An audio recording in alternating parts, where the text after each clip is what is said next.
শোনো শোনো শোনো, আজ আমি আপনাদের এমন এক সত্য কাহিনী শোনাতে চলেছি, যা শুধু গল্প নয়, এ এক অলৌকিক সত্য, এক সন্তের সত্য, যার জন্ম হয়েছিল মাটিতে, কিন্তু তার জীবন ছুঁয়ে গেছে আকাশে।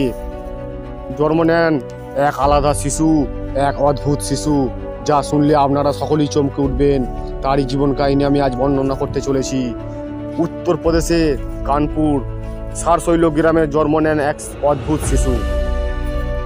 সবাই তাকে চেনে অনিরুদ্ধ নামে, কিন্তু ঈশ্বর তাকে চিনতে ভবিষ্যতের প্রেমানন্দ মহারাজ। প্রেমানন্দ মহারাজ এ এক এমন শিশু, এই ছোটবেলার মন খেলাই ছিল না, কিন্তু নাম জপে সে নিজের থেকেই গীতা শ্লোক মুখস্থ করত। তার চোখে তখনই ছিল ভক্তির আলোর ঝিলিক।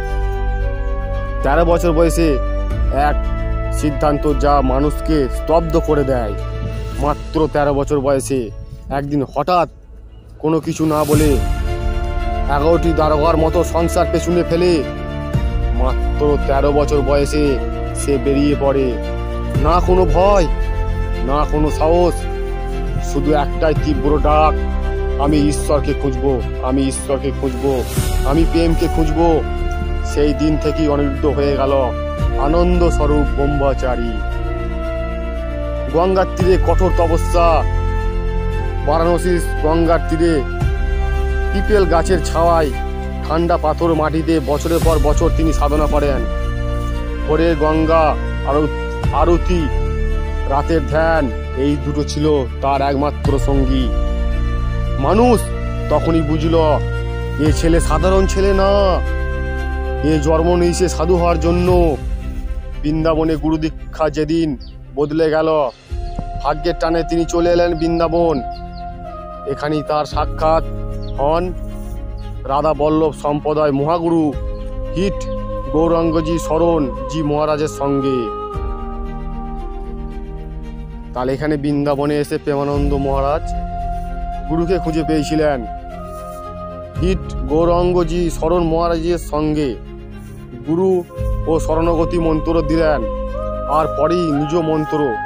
সেই মুহূর্তে তার অনন্ত ভরে গেল রাধাকৃষ্ণের প্রেমে।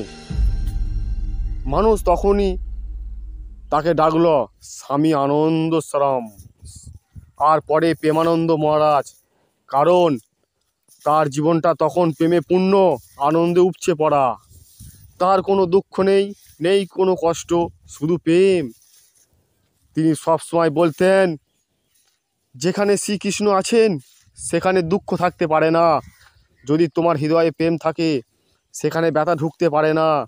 তার বাণী, তার হাসি আর তার কীর্তন মানুষকে কান্না করায়, শান্তি দেয়। আজ তিনি কোটি কোটি মানুষের হৃদয়ে আলোর প্রদীপ। প্রেমানন্দ মহারাজ শুধু একজন সন্ত না, তিনি একজন অনুভূতি। যারা তাকে একবার শুনেছে তার যেন একটু নতুন জীবন খুঁজে পেয়েছে। প্রেমানন্দ মহারাজ আমাদের শিখিয়েছেন ভগবানের নামে নন, তিনি ঠিক সেখানেই আছেন যেখানে প্রেম আছেন।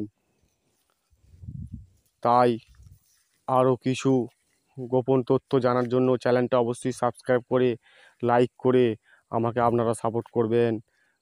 ভগবান আমাদের অনেক কৃপা করবেন। প্রেমানন্দ মহারাজের কৃপা লাভ করুন।